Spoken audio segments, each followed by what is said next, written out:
बिस्मिल्लाहिर्रहमानिर्रहीम।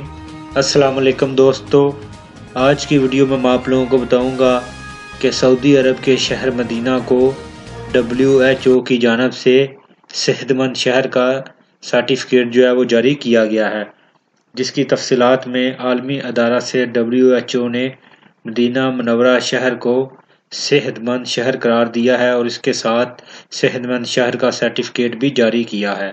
वज़ीर सेहत डॉक्टर तौफीक अल रेबिया ने यह सर्टिफिकेट गवर्नर मदीना शहजादा फैसल बिन सलमान को पेश किया। आलमी अदारा सेहत की जानिब से मदीना मुनव्वरा को सेहतमंद शहर करार देने का फैसला मुतअद्दिद अमूर की वजह से किया गया। आलमी अदारा सेहत ने सेहतमंद शहर के लिए जितने आलमी मेयार मुकर्रर किए थे, मदीना ने वो सब मुकम्मल कर लिए हैं।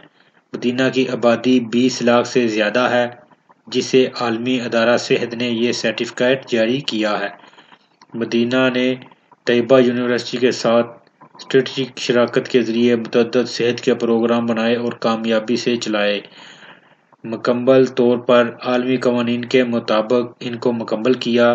मदीना ने सेहतमंद शहरों का प्रोग्राम मुतारफ़ कराया कि शहर के मुख्तलिफ इलाकों में फलाही काम जो हैं वो किए जाएँ। सरकारी अदारों की शराकत से ख़ुसूसी सेहत प्रोग्राम पर अमल किया गया। इस सिलसिले में ई सदका प्रोजेक्ट काबिल ज़िक्र है।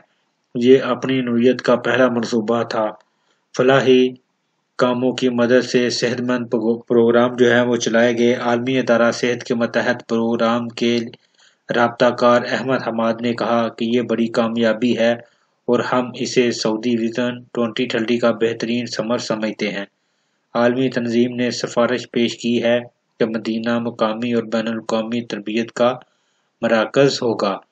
यानी सऊदी अरब का ये पहला शहर है जिसको सेहतमंद शहर होने का सर्टिफिकेट दिया गया है। इसका मकसद यही है कि उसकी आबो-हवा और लोगों का रहन-सहन और उसमें पार्क की जो तादाद है उसकी वजह से कि ये सेहत के हवाले से जो भी आदमी इधर रह रहे हैं उनकी सेहत को इधर बेहतरीन जो सहूलियात हैं वो मिल रही हैं और उनकी सेहत को किसी किस्म का कोई खतरा लाहक नहीं है। इसी बुनियाद पर मदीना मुनव्वरा को सेहत का सर्टिफिकेट दिया गया है। तो दोस्तों, ये थी वीडियो। उम्मीद है आपको पसंद आई होगी। वीडियो को लाइक और शेयर ज़रूर करें।